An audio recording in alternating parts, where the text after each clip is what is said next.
Sur cette vidéo, vous allez voir, je suis sur une gravière, une très belle gravière, une très grosse gravière, un petit peu perdue et surtout une gravière abandonnée, une gravière qui est pratiquement plus pêchée, une gravière que j'ai pêchée il y a des années de ça et j'y suis pas retourné depuis très longtemps et c'est une gravière un petit peu oubliée au bord d'une route. Oh ouais, je le savais, je vous l'avais pas dit ou pas?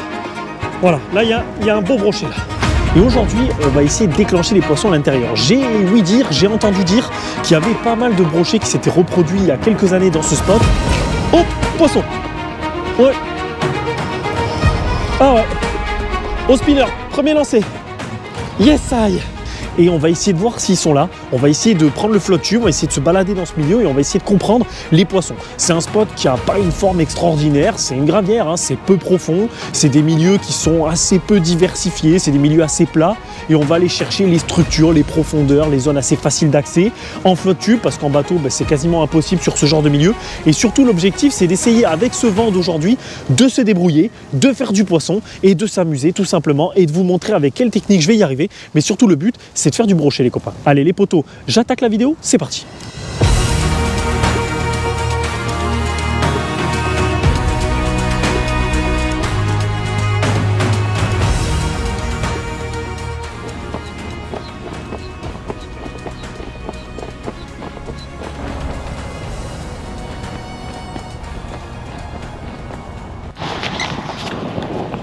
Allez les potes, c'est parti, le flotte tube est prêt. Pour les présentations, le voici, c'est un flotte tube Art. Donc c'est un des premiers flotte tubes qu'on a pu voir à Decathlon à l'époque. Il valait à l'époque 173 €.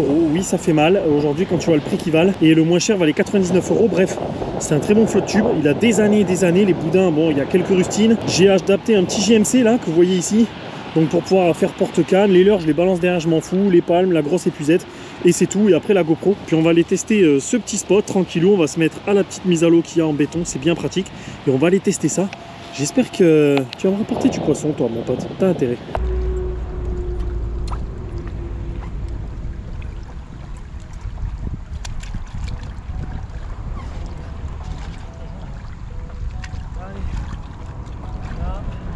Tac, ben on a les pieds dans l'eau, hein, on a les pieds dans l'eau. J'avais oublié que ce flotte tube était extrêmement inconfortable. Et il est vieux, hein. Aujourd'hui je pense qu'on fait mieux quand même. En plus c'est une vieille barre là de protection de merde. J'en vois plein à l'époque qui ne la mettaient pas. Moi je l'ai toujours mis, je sais pas pourquoi. Peut-être un peu débile parfois, mais on prend l'épuisette. Je l'arme toujours en avance. Ça c'est un truc que j'ai toujours fait. Bon, pour démarrer la session les potes, j'ai choisi un petit spintail. Je veux faire briller, je veux imiter les petits poissons. J'imagine bien que dans ce genre de milieu, on n'a pas des rotangles et des gardons de malade. Pourquoi pas, après tout. Mais en tout cas, moi, dans mes idées de départ, j'ai vraiment envie de me lancer voilà, sur ça. Donc vu que c'est des spots extrêmement plats, il faut viser, comme je le fais sur certains lacs, en fait, les zones centrales. Il ne faut pas se faire chier, en fait, à forcément chercher les bordures. L'objectif c'est d'aller chercher plutôt les zones centrales, là où en fait potentiellement les poissons ils vont aller se cacher et nos amis les brochets dans les herbiers en fait. C'est vraiment le truc d'aller les chercher dans les herbiers et j'ai pas besoin pour ça d'aller très loin. Et après au fur et à mesure de la journée en fait faut pas hésiter à tourner, mais tant que t'as pas tout testé en fait, une gravière c'est très spécifique comme milieu. C'est pas des milieux comme les autres, c'est des milieux très plats. Il faut s'adapter à ça. Voilà, l'eau est bien claire, il y a beaucoup de soleil, il y a du vent. Enfin, franchement, aujourd'hui, les conditions sont bonnes. Quand il y a du vent, il ne faut pas hésiter à utiliser des leurres à palette comme j'utilise là. Hein. Donc, c'est-à-dire quand vous avez du vent, n'hésitez pas à utiliser soit des petits leurres à palette pour le brochet, ça peut être très sympa, soit gros shad ou surtout tout ce qui est leurre bruiteur. Ça, on va essayer plus tard. Donc, tout ce qui va être hijack, tout ce qui va être vatalion, tout ce qui va être jerk. Donc la gamme Buster Jerk, tout ça, ça peut être très intéressant. Ça peut être très intéressant hein, dans ce genre de milieu, surtout quand il y a du vent. Quand il n'y a pas de vent, j'ai plutôt conseillé quand même le gros shad. Un shad silencieux, lipless, un truc, enfin lipless sans bille. Là je suis en train, tu vois, il n'y a quasiment pas de fond, putain.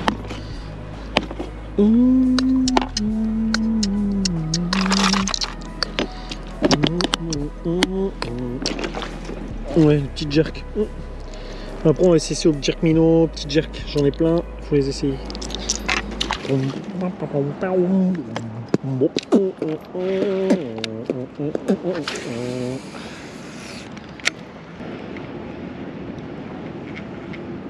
Oh putain, j'ai pris une touche. Ouah la touche. Ouah la touche de fou. Ah là là, je suis dégoûté. Ah ouais, là j'ai pris, c'était gros, c'était très très gros. Mais il s'est complètement marbré. On va voir s'il me suit. Oh yo yo, c'était très très très très gros. Yes les gars, yes. C'était très très gros. Ah oui oui, là on avait un truc, franchement, vu le poids, ouais. Quand tu changes un peu de leurre comme ça, quand tu... Faut pas hésiter, voilà, à constamment changer de leurre, à essayer de trouver... Là, si tu veux, j'ai utilisé ça parce qu'on est sur un coloris blanc. Je me dis que l'eau, elle est quand même relativement claire. Et en plus, je nage en subsurface. Je suis très très peu dans la profondeur. Donc, je pense que ça pouvait être une bonne alternative. Et vu que le shad, tout ce qui est leurre vibrant, ça n'a pas marché, je me suis dit, bah, il faut essayer sur des leurres plus doux, plus calmes, avec une vibration différente. Ça a vraiment fait bouf bouf comme ça, très très fort. C'est vraiment... C'est un brochet, c'est sûr. C'est pas un silure. Le silure, il fait un paf assez fort. Là, on avait plutôt un... Ouais, du poids, tout simplement. Souvent, le brochet, c'est ça. Donc maintenant, il faut réussir à le déclencher à nouveau. Je suis dans la merde. J'aurais pas dû venir là. Voilà, je me penche en avant pour protéger la GoPro. Je vais finir trempé.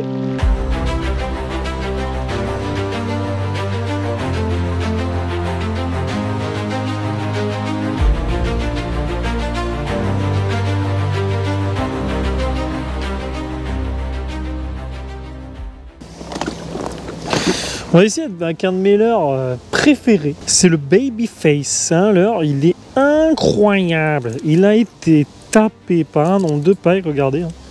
Vous avez le trace des dents. Hein, c'est aussi simple que ça.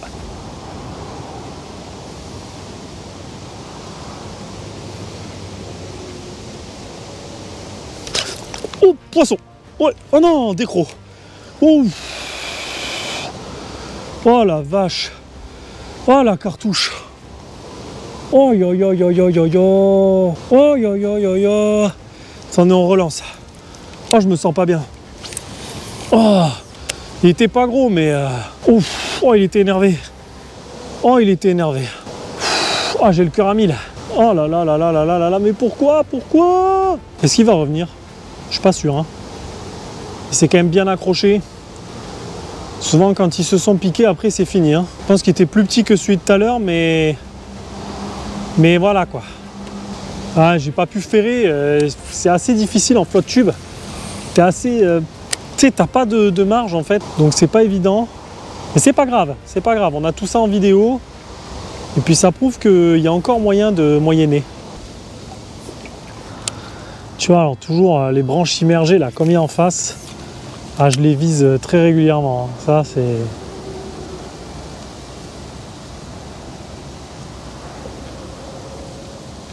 Oh! Ouais!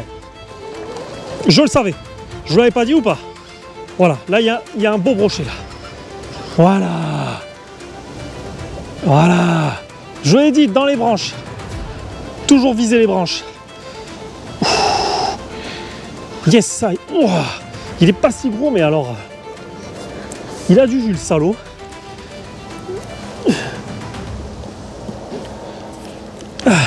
Ouais, j'ai eu un petit problème d'épuisette. Là, ouais, je suis obligé de pêcher comme ça parce que... Oh, putain, il est vénère. Hein. Oh, oh, le truc de fou. Et voilà, joli brochet, yes, yes, premier pas avec les poteaux, j'ai bien fait, j'ai bien fait. Parce qu'en fait, j'avais envie de rentrer. Oh, il est beau, oh, il fait 80. Bon, un petit 70, allez, 70. Dans la bordure, dans les branches, et avec le Babyface. Je vous avais dit que c'était une dinguerie, ce leurre. Regardez-moi cette pépitos. Il est pas magnifique. Allez, on le décroche. On va se dépêcher parce que je les connais, ils sont complètement cons, ces brochets. Et en fait, ils ont tendance à accrocher le leurre dans l'épuisette, même si l'épuisette elle est en maille plastique. Voilà, il s'est décroché, impeccable. Alors, première chose, je vous le dis à chaque fois, mais enlevez le leurre, toujours enlevez le leurre. Voilà, on enlève le leurre. On fait très attention, on enlève le leurre. Et on le met loin de soi. Tu vois, tac. Loin du brochet. Loin de soi. Ça, c'est vraiment un truc que je vous conseille pour ne pas potentiellement vous blesser. Le brochet, il est sécurisé. Tout est sécurisé. Bon, les frérots, je vous montre le pikey. Yes, il est là. Il est dans l'épuisette. Et il est magnifique. Il fait au moins un bon 60-70. Je pense 70 quand même. Attendez, on est un peu face au soleil. Et franchement, il fait plaisir. On va bien se caler. Les copains, je vous montre. Notre ami, le pikey. Voilà. Magnifique brochet. Pas en contre-jour. Là, on a un petit 70, je pense. Bien gras comme un cochon. Il est sublimissime. Allez, je le remets, je vous le remontre un coup. C'est pas évident en flotte tube, mais voilà, il est magnifique. Il a des couleurs, il est sublimissime. Et on va le relâcher de suite, les refs. C'est que je pense qu'il en a sacrément marre. Mais en fait, moi, tant qu'il se vénère dans mes mains, c'est que tout va bien. Voilà. Ah non, il est là. Il est là. Il est là. Et voilà. C'est bon. Bon, c'est le release le plus approximatif de l'année. Mais j'ai relâché ce brochet, ça fait plaisir. Donc, je vous montre un peu tout ça. Ah, c'était ça, c'est pas très vidéoludique comme on dit. C'est pas très propre. Mais on peut pas toujours être dans la propreté quand on pêche. Donc, au Babyfest, les copains, voilà, c'est un leurre qui est incroyable. C'est un swing bait très large. Et en fait, je l'ai jeté. Je vous montre ici même. Non, là en face. Ou je sais plus. Non, là, en face. Juste ici, on a un gros tas de branches. Genre, je sais pas si vous le voyez bien avec la GoPro, mais juste en face, on a un très beau tas de branches. Et en fait, c'est dans ce tas de branches que je l'ai fait. Et franchement, ça fait super plaisir. Premier brochet de la session. On espère en faire un autre, en tout cas un joli 70. C'est ce qu'on est venu chercher et ben, on est là pour ça, les gars. On n'est pas là pour chanter et pour... voilà, hein. Voilà, bon pêcher, hein, mais allez, on va essayer de ce genre de secteur parce qu'apparemment, c'est là où ils sont. Allez, on continue.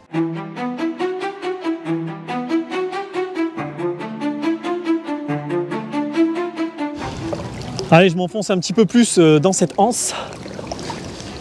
Voilà, ça fait plaisir. Putain, je suis refait. En fait, ce qui est intéressant, c'est que j'étais vraiment parti pour rentrer chez moi. Je vous le dis clairement, il n'y a pas de... Ça arrive, hein. J'étais vraiment parti pour rentrer chez moi. Je me suis dit, bah écoute, ça mord pas, rentre à la maison. Ça arrive, hein. Toutes les sessions ne sont pas égales en termes de poissons. J'avoue, je suis un peu fatigué en ce moment. Et quand je vois ce sublime brochet que je viens de faire, ça me requinque. Surtout après cette décision de sortir un gros leurre, là où c'était pas forcément l'idée la plus intelligente. Mais très combatif, très beau brochet, ça fait plaisir. Ouais, ce qui est fort avec ce leurre, c'est qu'il a un coloris brochet. C'est ça qui m'a toujours fait halluciner. En fait, les brochets, ils ont rien à foutre. En fait, limite, ils peuvent pas se blairer entre eux. En fait, c'est un truc de fou. Comment les brochets peuvent pas se blairer entre eux. Ça m'a toujours fait halluciner. Ça m'a toujours fait craquer à quel point un leurre coloris brochet, ça pêche du brochet, quoi.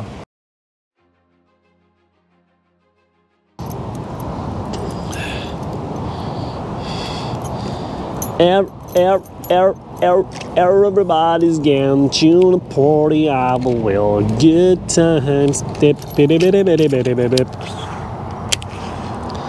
Living in the dance and the blowing of got something. Oh, poisson. Ouais. Ah ouais. Au spinner, premier lancé. Yes, aïe. Il a pas l'air petit. Putain, j'ai encore les pucettes dégueulasses en plus. Yes. Ah, il est vraiment pas content lui, hein. Mais non, hein. Au spinner alors que j'ai balancé 3 fois là-bas. Il est petit mais putain, il est vénère. Non, pas entre mes jambes, non. J'aime pas ça. Je suis pas de ce bord-là, mon rêve. Ah, putain, mais c'est pas vrai. C'est bon, calme-toi, mon rêve. T'es mal piqué, alors je me dépêche. Voilà, yes. Deuxième brochet de la session. Yes. Yes. Yes. Il est là au spinnerbait, les gars. Regardez ça. Au spinner, alors que j'ai essayé 15 fois sur cette bordure au babyface. Et j'ai pris le spinner. J'ai pris le spinner et au premier passage, il m'a défoncé. Yes. deuxième brochet de la session et en plus c'est pas des moindres. C'est vraiment un très joli brochet, un joli 60 là. Attends, mais Norbert. Putain, lui par contre, ça fait très longtemps que j'avais pas vu un brochet qui s'était défendu comme ça. J'ai cru que c'était un monstre. Tellement il s'est bien défendu le bâtard. Mais non, c'était un gentil. Et donc on va essayer de choper Ah, j'ai peur. Ce petit pikey. Enfin, j'ai peur pour mes doigts, j'ai pas peur pour... je m'en fous, enfin je veux dire, j'ai pas peur de l'animal en question, j'ai peur pour mes doigts, quoi. J'ai pas envie de m'arracher un doigt, ça vaut pas le coup. Le truc, il a 1,3 milliard dedans, tu vois, ils partent à chaque fois, là. Premier pikey, deuxième pikey, pardon, n'importe quoi, moi. C'est le deuxième de la session. C'est un petit 60, mais hyper agressif, au spinnerbait. Et il fait trop plaisir. Regardez, les gars, le petit 60, bien gras, tain, il mange bien ici, hein, les salopards. Hein. Allez, on va le relâcher, hein. On va le relâcher, hop. Pas comme le premier, peut-être un petit peu mieux. Regardez ça, là, voilà.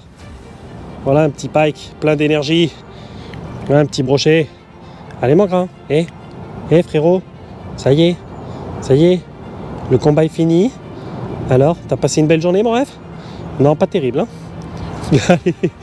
Allez mon grand, voilà.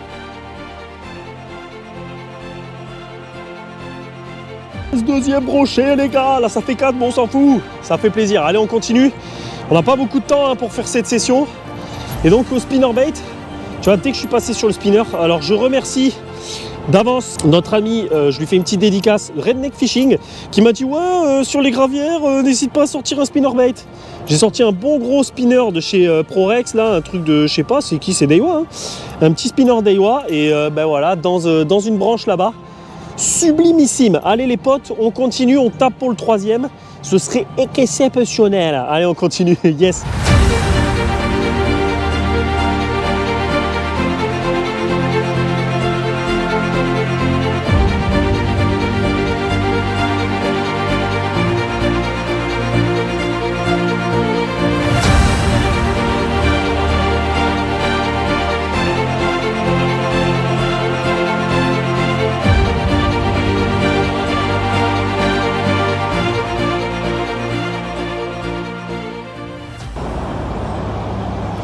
J'essaie de profiter en fait de l'étranglement de cette zone pour faire un poisson, tout simplement. Il n'y a pas... Les zones étrangleuses comme ça, c'est pas mal. Ça profite autant au carnat, enfin ça profite beaucoup au carnat en général, et autant au carnat qu'aux pêcheurs. Forcément, tous les poissons blancs, ils sont obligés de passer par là. Ceux qui sont là-bas, ils sont obligés de passer par là. Et ceux qui sont de l'autre côté, s'ils veulent aller dans cette zone, ils sont obligés d'y passer. Je pense que c'est d'ailleurs pour ça que les 2 brochets que j'ai fait, je les ai fait sur ce secteur.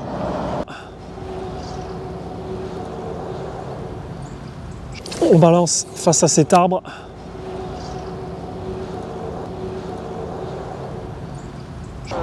Oh putain! Ah ouais. Ah j'ai raté un pike. J'ai raté. Ah oui, j'ai raté un pike, C'est sauvage, mais je viens de rater un pike. Putain non! Ah là là là là. Ah oui non mais c'est sûr. Je viens de rater un pike. C'était sauvage. Mais je sais pas comment il s'y est pris. Regardez un peu la gueule du leurre, on va un peu reculer. Bon, est-ce que j'ai peut-être le bon pattern pour la soirée? Ouais, ben voilà, hein, regardez. Voilà. Voilà ce qui s'est passé. J'ai été attrapé ici même. Putain, en plus, pas des petites dents, l'enfoiré. Ouais. En plus, l'avantage, c'est qu'il s'est pas piqué. Donc, je peux peut-être retenter plusieurs fois. En fait, il faut vous dire que les virages comme ça, c'est systématiquement des spots à pike. Simplement parce que le brochet va se cacher derrière le virage et quand il y a un poisson blanc, et souvent les poissons blancs ils longent les bordures, bah en fait il se retrouve sans visibilité par rapport à ce qui lui arrive devant. Et vu qu'il y a une espèce de goulot d'étranglement face à nous, bah en fait c'est typique le bon spot à pike. Allez, hein, on a pris des coups par là, on se dit peut-être qu'on peut en reprendre d'autres. Hein.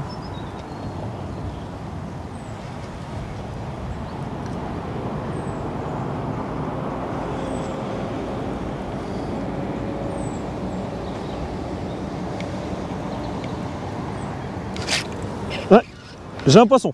Ouais. Ah ben voilà, je comprends mieux. Je vous disais, Vous savez, je prenais des petits coups, des petits trucs, ben voilà. Tout s'explique. Et voilà, tout s'explique les refs. Bon alors l'épuisette, elle a fait nawak. Voilà, il vient de se décrocher. Wouhou, yes. Bon, c'est vraiment ridicule. C'est tout petit, mais c'est un brochet quand même. C'est validé quand même. Je le savais, depuis un moment, je prenais des petits pets à droite à gauche au niveau de cet arbuste. Et voilà, petit brocheton, minusculus. Ça veut dire qu'il y a de la repro ici, et ça fait trop plaisir. Ça fait plaisir. Allez, je vous le montre. Et tu vois qu'au Spintail, en fait, ce qui va les attirer dans un premier temps, c'est surtout la palette et la cuillère. C'est un brochet qui est en pleine forme, ça. Et ouais, le ferrage un peu costaud. Et voilà, magnifique brocheton, magnifique spécimen. Et c'est ça qui est fou, c'est que dans cet étang un petit peu abandonné, ben, il y a de la repro, quoi. Ça veut dire qu'il y a de la repro. Alors, n'hésitez pas à me dire dans les commentaires, au niveau de l'âge, quel âge peut avoir ce petit brochet? Mais franchement, il est magnifique, quoi. Moi, je pense qu'il a 1 an, 2 ans, 2 ans. Ouais, c'est un brochet de 2 ans, ça. Allez, mon grand, ciao bambino, ciao. Voilà, retourne chez mamie, hein. Et appelle ton grand-père, parce que ça veut dire qu'il y a du big fish. Allez, on continue. La palette, il n'y a pas à chier, c'est un truc de fou, hein. C'est pour ça, quand je dis souvent aux jeunes qui commencent à pêcher le brochet, je vous conseille une chose, la cuillère. Tu t'emmerdes pas, tu commences, t'es comme moi, imaginons t'es comme moi, t'as la chance d'avoir un flotte tube, un peu de matériel, enfin un peu de matériel, t'as la chance de pouvoir connaître le spot et au même endroit que moi et tout. Je te conseille pas de balancer les spintails, les machins comme ça si tu connais pas. Je te conseille d'attaquer directement avec une cuillère, parce qu'en fait, qu'est-ce qu'il est venu chercher ce brochet? Qu'est-ce qu'il est venu chercher? Il est venu chercher la cuillère, et le brochet de tout à l'heure, j'ai raté beaucoup plus gros. Il est venu chercher la cuillère, il a attrapé comme ça, il a tiré. Quand il a vu qu'il n'y avait rien, que c'était pas intéressant, il a lâché. Même principe, là, la chance que j'ai eue, c'est qu'il a pu s'attraper, parce que le triple, il descend assez bas, tu vois. Il n'y a qu'un espace de dizaines de centimètres là où il peut pas choper, et voilà. Mais en vrai de vrai, qu'est-ce qu'il est venu chercher ce brochet? Il n'est pas venu chercher un truc qui brille, quoi, tout simplement. Et c'est ce qu'il faut faire. Allez, on continue. Bon les frérots, j'espère que vous avez kiffé la vidéo, ça m'a fait un immense plaisir de vous la faire. Encore un gros format que je vous présente là, avec de très très beaux poissons, surtout 2. Et un petit pike sur la fin, vous voyez, il commence à pleuvoir. On est en milieu d'après-midi, c'était prévu, et je pense que c'est même ce qui m'a aidé aujourd'hui à faire ces poissons là. En tout cas, je suis ravi de vous avoir fait cette vidéo. J'ai un peu bégayé parce que je suis vraiment fatigué. On se retrouve pour les prochaines sessions les potos. Allez, salut. Et mon pote, pense à t'abonner, à liker tout ça, ça aidera grave la chaîne. Merci mon ref, salut.